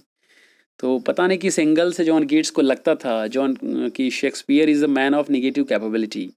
तो इसलिए निगेटिव कैपेबिलिटी इन्होंने, जॉन कीट्स ने, शेक्सपियर के लिए यूज़ किया था, ठीक है। कभी कभी आता है, आया भी है, वो ये एग्ज़ाम में आया भी है कई बार। चलिए आगे देखते हैं, question number 17। She dwells with beauty, beauty that must die, wrote Keats in one of his odes referring to। बहुत ही इम्पॉर्टेंट लाइन है, ओड टू मेलंकली, एक इनकी बहुत ही इम्पॉर्टेंट ओड है, जॉन कीट्स की बहुत ही इम्पॉर्टेंट ओड है, ओड टू मेलंकली, जिसमें इन्होंने कहा है बात। तो ओड टू, यानी ऑप्शन नंबर सी सही है, ode to melancholy is Keats ode. It was written in 1819 में लिखा गया, और it is influenced by Burton's anatomy. और इन्फ्लुएंस कहाँ से है, बर्टन्स एनाटॉमी ऑफ मेलंकली, यहाँ से इंस्पायर्ड है ये। यस, और in this poem he the नहीं होगा, ये गलत है यहाँ, ही लुक्स, ये द नहीं होगा, ही लुक्स इन मेलंकलिक मूड। इस पोयम को आप पढ़ेंगे, ओड को पढ़ेंगे तो आपको लगेगा कि जॉन कीट्स कितना ज़्यादा मेलंकलिक मूड में हैं, किस तरह से उनकी भावनाएं प्रबल हैं, किस तरह से परेशान हैं। ठीक है, आगे देखते हैं। यस, अगला देखते हैं question number 18। Which of the following poem by Keats uses the Spenserian stanza. मैंने पहले ही आपको बताया, एक बार फिर से रिवाइज हो जाएगा। अब इसके पहले मैंने बताया the poem that is the you of Saint Agnes. मैं इसको बार बार क्यों ले रहा हूँ, बहुत ही इंपॉर्टेंट पोयम है द यू ऑफ सेंटेगनीज। जॉन कीट्स की बहुत इंपॉर्टेंट पोयम है। The you of Saint Agnes is a romantic narrative poem of 42 Spenserian stanza set in the middle age. It was written by John Keats in 1819 and published in 2019 में लिखा गया, published हुई 20 में, और ये स्पेंसरियन स्टेंजा में लिखा गया है, जिसमें 4 लाइन है एक स्टेंजा में और 42 स्टेंजाज हैं। ठीक है, रोमांटिक, यस। और जिसमें मेन कैरेक्टर जो हीरोइन है वो मैडिलिन है, और हीरो कौन है, पोरफेरो है, जो दोनों घर से भाग जाते हैं। ठीक, और this poem is based on medieval superstition related to the you of Saint Agnes. एक बार आप पढ़ेंगे, बहुत इंटरेस्टिंग है, आप समझेंगे। चलिए question number 19। Question number 19। With what does the speaker claim to be half in love ode to a nightingale? देखिए, जब पोयम लिखे थे जॉन कीट्स जी, बहुत ही ज़्यादा अंदर से टूट गए थे, अंदर से टूट चुके थे जॉन कीट्स। ऐसा इनके नज़दीक लोग जो हैं बताते हैं, और पोयम को भी पढ़ने से लगता है कि जैसा हमें शुरुआती पंक्तियों से ही पता चलता है, व्यक्त करते हैं कि मैं कितना, मुझे दर्द है, परेशान हूँ। एक तरफ मैं इतना परेशान हूँ, एक तरफ नाइटिंगेल कितना खुश है, बढ़िया से गा रही है। तो इसी पोयम में वो क्लेम करते हैं, यस, इस पोयम में वो क्लेम करते हैं क्या, that he is half in love and yes and see the next what was the complete sentence and what was the complete emotion and feeling. तो देखें तो इसमें यस दिया है, the peace that comes with death. देखिए दिया है, यहाँ कंप्लीटली दिया है। पहले क्वेश्चन एक बार फिर से आप देख लें, with what does the speaker claim to be half in love ode to a nightingale. Ode to nightingale में क्यों ऐसा कहते हैं, कारण उसका क्या था, किसके क्या रिलेशन था। तो अगर देखें तो यहाँ ऑप्शन नंबर डी सही है, the peace that comes with death. John Keats को चूंकि डर लगता था मृत्यु से, लेकिन परेशान बहुत ज़्यादा थे, तो उनको रियलाइज हो रहा था कि मरने, जो वास्तविक पीस है, लग रहा है इस तरह की परेशानी से मुक्ति का केवल एक ही माध्यम है, मृत्यु, the peace that comes with the death. तो इसलिए पूरी पोयम को आप पढ़ेंगे तो आपको पता चलेगा उनके दुख किस तरह से उन्होंने व्यक्त किया है, कंपेयर किया है अपने आप को और नाइटिंगेल से। तो एक्सप्लेनेशन देखिए, the speaker believes that death will release him from the weariness, the fever, and the fret of earthly life. और पोएट को ये बिलीव भी है, वो मानता भी है कि निश्चित रूप से केवल मृत्यु ही एक ऐसी चीज़ है जीवन में जिसके आ जाने पर सारी चीज़ें खत्म हो जाएंगी। दुख, तकलीफ, रोग, बुढ़ापा, परेशानी जो भी है सब खत्म हो जाएगी, आदमी मर जाएगा, खत्म हो जाएगा। तो चूंकि परेशानियां उनका साथ नहीं छोड़ रही थी, पिताजी खत्म हुए, माताजी खत्म हुई, भाई खत्म हुआ, एक के बाद एक परेशानी, उधर गर्लफ्रेंड ने छोड़ दिया उसको, तो परेशानियों का तांता लगा रहा उसके पास। चलिए अगला क्वेश्चन देखते हैं, question number 20। Who said if poetry come not as naturally as the leaves to a tree it had better not to come at all. बहुत ही इंपॉर्टेंट लाइन कहा है जॉन कीट्स ने। मैं इस लाइन का पूरी तरह समर्थन करता हूँ, सपोर्ट करता हूँ। वो इसलिए क्योंकि मैं भी पोयम लिखता हूँ, मैं भी कविताएं कभी कभी लिखता हूँ, और पेपर में छपती भी हैं, कई बार न्यूज़पेपर में छपा है, गूगल पर भी आप पाएंगे हमारी कविताओं को। तो वो इसलिए मैं कह रहा हूँ जॉन कीट्स सही कह रहे हैं, बिल्कुल मैं इनको सपोर्ट करता हूँ। क्योंकि देखिए, पोएट्री एक ऐसी चीज़ होती है, पोएम्स ऐसी चीज़ होती है जो दिल से निकलती है। आप हमेशा पोएम नहीं लिख पाएंगे, चाहकर भी नहीं लिख पाएंगे। जब या तो बहुत दुखी होंगे तब लिख पाएंगे, या बहुत खुश रहेंगे तब लिख पाएंगे, या बहुत गुस्सा में होंगे, मतलब कुछ ऐसे क्लाइमेक्स होगा, कुछ ऐसी बात होगी, जनरली कॉमनली ऐसा नहीं लिख पाएंगे।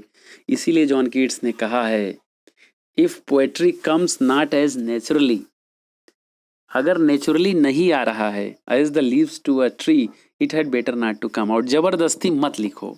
ज़बरदस्ती बैठकर अगर कविता लिखोगे, मन नहीं भी है, सोचोगे नहीं अब बैठेंगे हम कविता चलेंगे लिखेंगे, तो ऐसे कविता लिखना कोई मतलब नहीं है, उसका कोई यूज़ नहीं है, उसका मतलब नहीं निकलेगा। तब अच्छा है कि नवई लिखो, not to let, don't let it come out, इसको मत आने दीजिए बाहर। तो ये और कोई और नहीं कहा, ये कहा गया है किसके द्वारा? जॉन कीट्स के द्वारा। ऑप्शन नंबर बी सही है। चलिए आगे देखते हैं question number 21। Who said Keats' poetry is devoid of the revolutionary spirit? बिल्कुल। देखिए पीवी शैली जो इनके फ्रेंड थे, पीवी शैली जो इनके फ्रेंड थे जॉन कीट्स के, उनको लगता था यार कि जॉन कीट्स इतना अच्छा पोएट है, मेरा फ्रेंड कितना अच्छा लिखता है, लेकिन कुछ कमी है यार, कुछ तो दिक्कत है इसके साथ, नहीं तो लोगों को समझ में आता। तो कभी कभी वो उसको लगता था कि his poetry is completely divide of revolutionary spirit, इसकी कविताओं में रेवोल्यूशन नहीं दिखता, वो स्पिरिट नहीं दिखती, वो तेज नहीं दिखता, कुछ पढ़ने से जो अंदर से लोगों को झकझोर दे, उसको मतलब पीवी शैली को ये लगता था कि यार जॉन कीट्स जो लिखता है बहुत ही निराशा टाइप का रहता है, बड़ा दुख और इस तरह से बड़ा वो मतलब कुछ इस तरह का एनर्जाइजिंग नहीं रहता, इसके कारण ये ठीक नहीं है और इसी के कारण कुछ दिक्कत है और ये फेमस नहीं हो पा रहा है, लोग नहीं समझ पा रहे हैं। हालांकि पीवी शैली ये रिगार्ड करते थे, ये मानते थे, इज्जत करते थे जॉन कीट्स की कि you are really good poet and you are doing well, लेकिन ये भी मानते थे कि his poetry is devoid of revolutionary spirit, revolutionary spirit की कमी है इनकी पोएट्री में। तो वो कोई और नहीं, इनके अपने खुद के मित्र ही, जिनका नाम था पीवी शैली, पर्सी बैसी शैली। ठीक, तो ऑप्शन नंबर ए सही है, शैली। चलिए क्वेश्चन नंबर 22 देखते हैं। अगर बात करें क्वेश्चन नंबर 22 की, तो क्वेश्चन नंबर 22 क्या है? What according to Keats will the urn remain to men when old age shall this generation waste? John Keats की कविताओं को आप अगर गहराई से देखेंगे तो आपको लगेगा कि जॉन कीट्स जो नेचुरल चीज़ें हैं उसको ब्यूटीफाई करके मतलब परसानीफाई तो किए ही हैं, उसके साथ साथ उसको कोरिलेट किए हैं ह्यूमन बीइंग से। जैसे यहाँ पर देखिए, what according to Keats will the urn remain to man when old age shall this generation waste? यानी समय के साथ चीज़ें बदल तो जरूर जाएंगी, और लेकिन अगर बात करें जो ग्रेसियन अर्न उन्होंने लिखा है, स्पेशली ग्रेसियन अर्न की बात यहाँ पर हो रही है, जो ओल्ड है उनका, तो उन्होंने लिखा कि यार देखो समय के साथ सब कुछ बदल तो जाएगा, लेकिन जो ग्रेसियन अर्न है इसका इंपॉर्टेंस हमेशा बना रहेगा। कैसे? एज ए फ्रेंड की तरह। यस, हमेशा और हमेशा बना रहेगा एज अ फ्रेंड की तरह। तो ऑप्शन नंबर बी सही है। In the last stanza of the poem the poet sees the urn as a friend to humanity. उसको लगा यार जो ये अर्न है, ये जो कलश है, ये मानव जाति का मित्र बना रहेगा हमेशा के लिए। जनरेशन लोग आएंगे और जाएंगे, लेकिन ये हमेशा और हमेशा मानव जाति का बहुत ही अच्छा मित्र बना रहेगा, मानवता का मित्र बना रहेगा। ठीक, तो चलिए देखते हैं अगला क्या है। Question number 23। क्वेश्चन नंबर 23 अगर देखें तो क्या है? Heard melodies are sweet but those unheard are sweeter. These lines have been taken from, यानी जो सुनी गई हैं वो तो अच्छी हैं, स्वीट हैं, मधुर हैं, लेकिन जो सुना ही नहीं गया वो तो और भी मधुर है। किसके बारे में जॉन कीट्स कह रहे हैं? फिर से उसी बात पर हम आते हैं, odd on gracious earn. Yes, ये किसके बारे में कहे हैं? Odd on gracious earn. क्यों कहें इसके बारे में मैं आपको बताता हूँ। देखिए, जब इन्होंने ग्रेसियस अर्न को देखा जॉन कीट्स ने, तो उसमें कुछ फिगर, कुछ चित्र बने हुए थे, तो जॉन कीट्स चित्रों को एक तरह से परसानीफाइड कर दिए, उसको एक जीवित रूप में देख रहे हैं, जीवित रूप में देखते हुए, जीवित रूप में देख रहे हैं, तभी तो सेंसुअस पोएट कहा जाता है इनको। उसको जीवित रूप में देख रहे हैं और उसको ऐसा मानते हैं जॉन कीट्स कि यार ये समय के साथ सब कुछ बदल जाएगा, लेकिन इसका महत्व तो हमेशा बना रहेगा, उसके साथ साथ महत्व तो बना ही रहेगा। और जैसा कि इसने लिखा है यहाँ आप देखेंगे, heard melodies are sweet but those unheard are sweeter. यानी देखिए, जो सुना गया है वो तो बढ़िया है ही, लेकिन इस चित्र में कुछ ऐसे फिगर हैं जो बताते हैं मेलोडीज के बारे में, कुछ कहानियों के बारे में, कुछ चीज़ों के बारे में, जो शायद सुना नहीं गया है, लेकिन जो सुना गया है उससे कहीं बेहतर है। भाई जो चित्र में छपा है उस अर्न में, उस कलश में जो छपा है उसको कौन सुना है? जो फिगर छपे हैं, जो आदमी छपे हैं, उनके जो जानवर या जो बर्ड्स छपे हैं या कुछ भी छपा है, उसकी आवाज कौन सुना है? जिनको सुने हैं वो तो अच्छा है, लेकिन जिनको नहीं सुने हैं ये और भी अच्छा है। ठीक है, तो ऑप्शन नंबर डी सही है। ठीक है, चलिए आगे देखते हैं।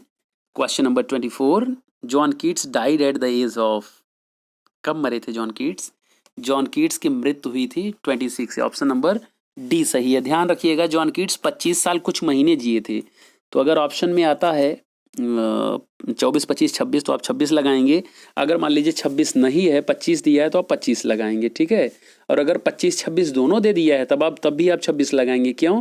क्योंकि 25 साल कुछ महीने जिए थे, तो इसलिए ऑप्शन नंबर डी सही है। 26 साल लगभग जिए थे, 26 का मतलब 25 साल कुछ महीने जिए थे, तो ऑप्शन नंबर डी सही है। ठीक, चलिए ऑप्शन अब देखते हैं question number 25।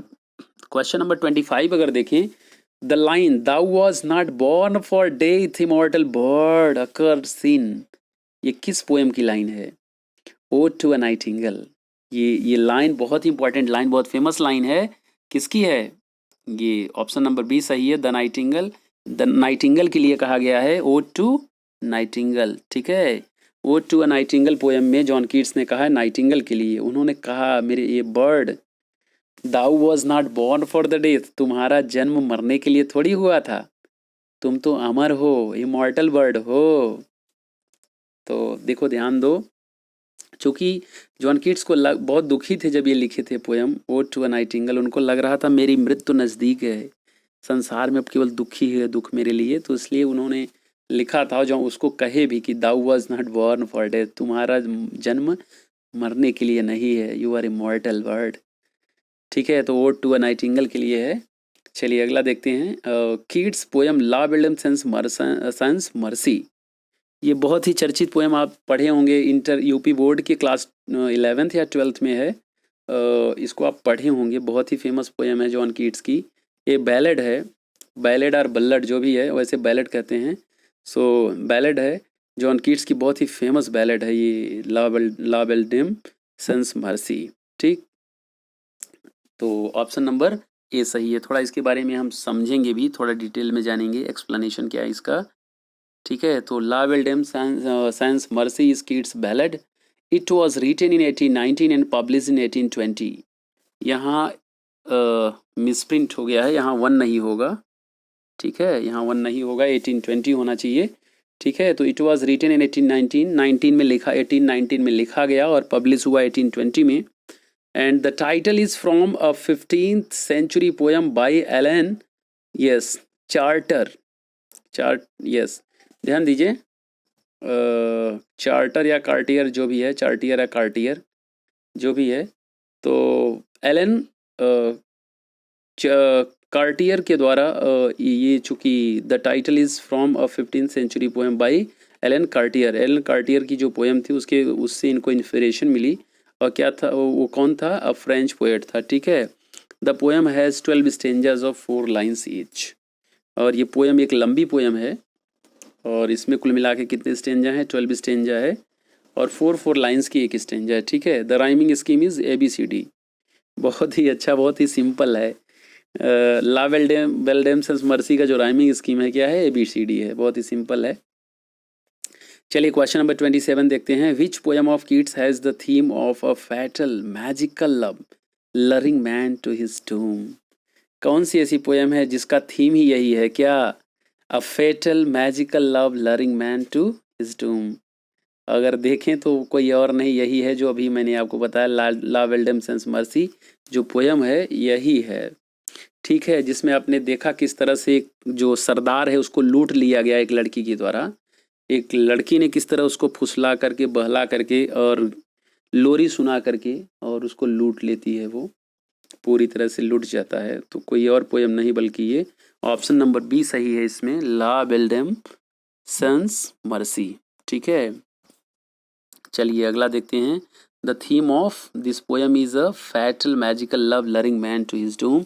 It was written in 1819। तो ये पोएम कब लिखी गई थी? ला बेल्डेम सेंस मर्सी ये 1819 में लिखी गई थी और पब्लिश हुई थी कब? 20 में, 1820 में पब्लिश हुई। This title is from a 15th century poem by Alain Chartier, a French poet. ठीक है, अभी इसके बारे में हम लोग बात किए। चलिए अगला देखते हैं। Question number 28। क्वेश्चन नंबर 28 क्या है? The phrase negative capability is associated with. तो किसके साथ एसोसिएटेड है ये negative capability? Negative capability is associated with John Keats. John Keats ने कहा, इसके मैंने आपको अभी बताया, जॉन कीट्स किसके बारे में कहे हैं? जॉन कीट्स ने कहा ये विलियम शेक्सपियर के लिए। यस, हालांकि अंग्रेजी साहित्य के, इंग्लिश लिटरेचर के सबसे महान व्यक्ति अगर कोई हैं तो विलियम शेक्सपियर जी हैं, लेकिन फिर भी आई don't know what was the reason John Keats ने लिखा निगेटिव कैपेबिलिटी, उनके लिए यूज़ किया निगेटिव कैपेबिलिटी, उनके लिए फ्रेज यूज़ किया, जो भी कारण रहा हो, तो जॉन कीट्स हैं। अगला देखते हैं 29। For which profession John Keats had licence but never practised it. देखिए, जैसा कि इनके ब्लड में था, मैंने आपको बताया, जॉन कीट्स के दिल में, हृदय में, मन में केवल और केवल पोएट्री बसती थी, साहित्य बसता था। तो कहाँ से बेचारा जाएगा डॉक्टरी लाइन में, कहाँ से जाएगा मेडिकल लाइन में? जबरदस्ती कोई किसी को नहीं कुछ करा सकता है, अगर करेगा भी तो वो उसका रिजल्ट अच्छा नहीं होगा। तो चूंकि जॉन कीट्स के ब्लड में ही था पोएट्री, तो इसलिए अंत में छोड़ना पड़ा इनको ये मेडिकल लाइन। तो इनके पास हालांकि लाइसेंस था, किसका? फार्मासिस्ट का।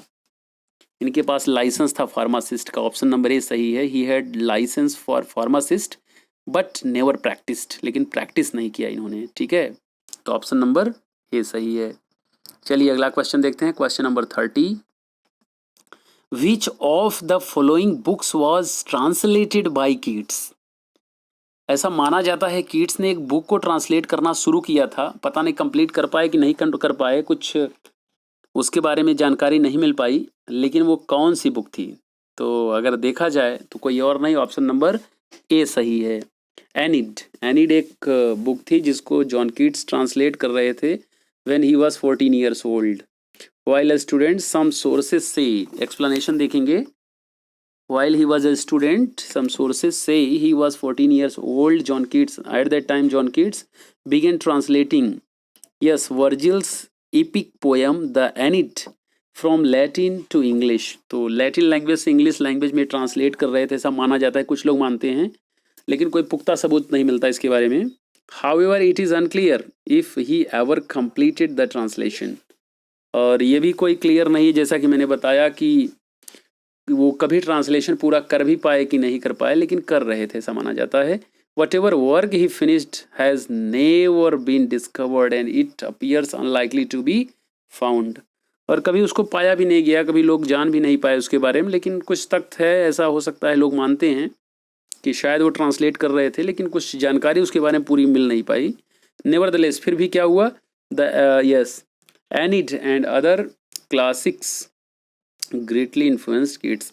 लेकिन हाँ, ये बात मानेंगे, ये कहा जाता है कि ये जो एनिड थी इनकी बुक, ये कम्प्लीटली बहुत बड़ा प्रभाव डाली जॉन कीट्स के ऊपर। तो हो सकता है उसी लिए उन्होंने ट्रांसलेशन करना चाहा।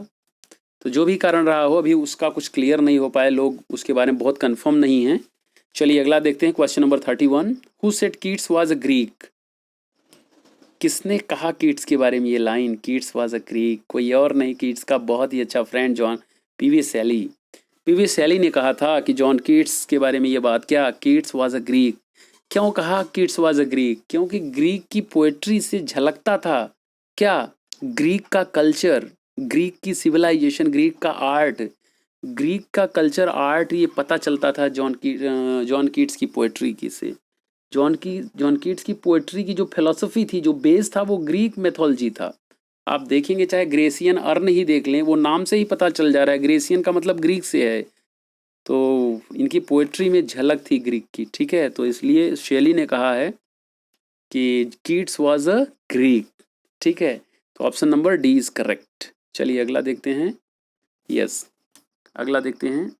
क्वेश्चन नंबर, ओहो थोड़ा सा गड़बड़ हुआ, कोई बात नहीं। Yes, question number 32। Yes, question number 32। The most notable characteristics of Keats poetry is. Keats का जो सबसे इम्पॉर्टेंट कैरेक्टरिस्टिक्स था, इनकी पोएट्री का जो सबसे इम्पॉर्टेंट कैरेक्टरिस्टिक्स था वो क्या था? अभी मैंने आपको बताया सेंसुअसनेस। सेंसुअसनेस इनकी पोएट्री की सबसे इम्पॉर्टेंट कैरेक्टरिस्टिक्स है, जिसके लिए आज भी सबसे ऊपर इनका नाम लिया जाता है। अगर सेंसुअसनेस की बात की जाए तो जॉन कीट्स का सबसे नाम ऊपर आता है, ठीक है? तो याद रखेंगे, he is the best sensuous poet of sensuousness. He is known as the best poet of sensuousness. तो ऑप्शन नंबर सी सही है। थोड़ा और भी जानेंगे जॉन कीट्स के बारे में, सेंसुअस पोएट्री के बारे में, ठीक है? एक्सप्लेनेशन देखते हैं। तो ऑप्शन नंबर जैसा कि सी सही है। The poetry of Keats is characterised by sensuous uses of language. The sensuousness of Keats is a striking characteristic of his entire poetry. All his poems, including his great odes, contain rich sensuous appeal. और अगर इनकी poetry आप देखेंगे तो आप senses जो हमारे हैं उसकी फिलॉसफी आप देखेंगे, यानी सेंसुअसनेस आपको नजर आएगा, ठीक है? तो सेंसुअसनेस सबसे इंपॉर्टेंट पार्ट रहा इनकी पोएट्री का। The words which represent the highest poetic achievement of Keats are replete with sensuous picture. तो इनकी पोएट्री का जो बेस ही है वो सेंसुअस पिक्चर है, तो इसको याद रखेंगे। हाला स्पेशली जॉन कीट्स ही हैं, अगर आप देखें तो जॉन कीट्स का नाम सरोपरि है। तो ये बहुत ही ईजी है, क्लियर करें, आप आराम से इसको याद कर सकते हैं। चलिए अगला देखते हैं। Which of the following poets does not belong to the Lake school? Lake school बहुत ही फेमस ये टर्म है, बहुत ही फेमस फ्रेज है लेक स्कूल, ठीक है? तो लेक स्कूल में कौन नहीं आते? इनमें से कौन नहीं है लेक स्कूल में?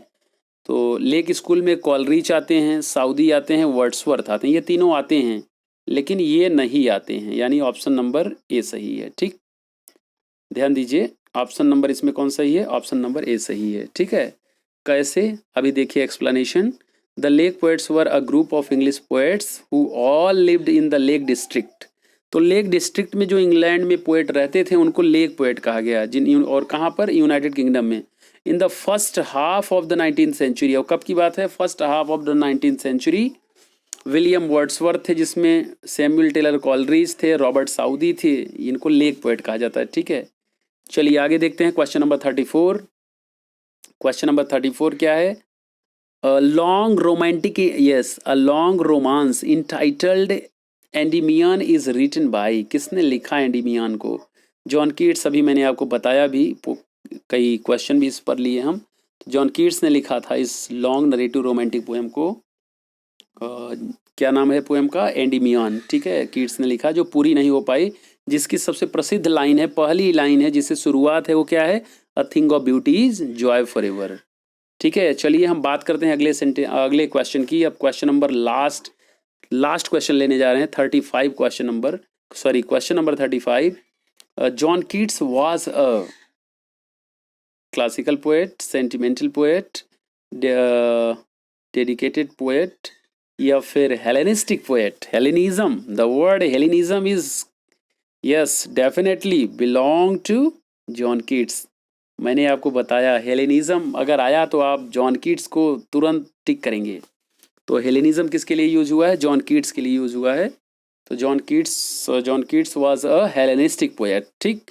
हेलेनिज्म वर्ड का एक्सप्लेनेशन भी मैंने आपको ऊपर दिया है, तो आपको पता है किस तरह से ग्रीक से इनका प्रेम था, ठीक है? चलिए, तो ऑप्शन नंबर डी इसमें सही है, ठीक है? चलिए, तो आज के लिए बस इतना ही, और चलिए अब चलते हैं। लेकिन चलने से पहले एक बार आपसे रिक्वेस्ट है मेरी, अगर आप इस वीडियो से कुछ सीखे हैं, लगता है कि कुछ मेहनत हो रहा है, तो आप प्लीज़ वीडियो को लाइक करिए, चैनल को सब्सक्राइब करिए अगर आप नए हैं, और लोगों तक शेयर करते रहिए।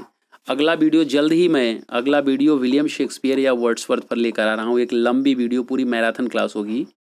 तो चलिए आज की क्लास करते हैं हम यहीं पर ख़त्म। अगर इसके बाद भी आपको लगता है कहीं कुछ कमी है, कुछ परेशानी है, या कुछ आप चाहते हैं सुधार, कुछ एडवाइस करना चाहते हैं हमें, तो आप कमेंट में हमें बताएंगे, जिससे अगली वीडियो में हम उसको सुधार करेंगे और बेहतर होगा, ठीक है? तो चलिए चलते हैं, मिलते हैं फिर अगले वीडियो में। जय हिंद एवरीवन।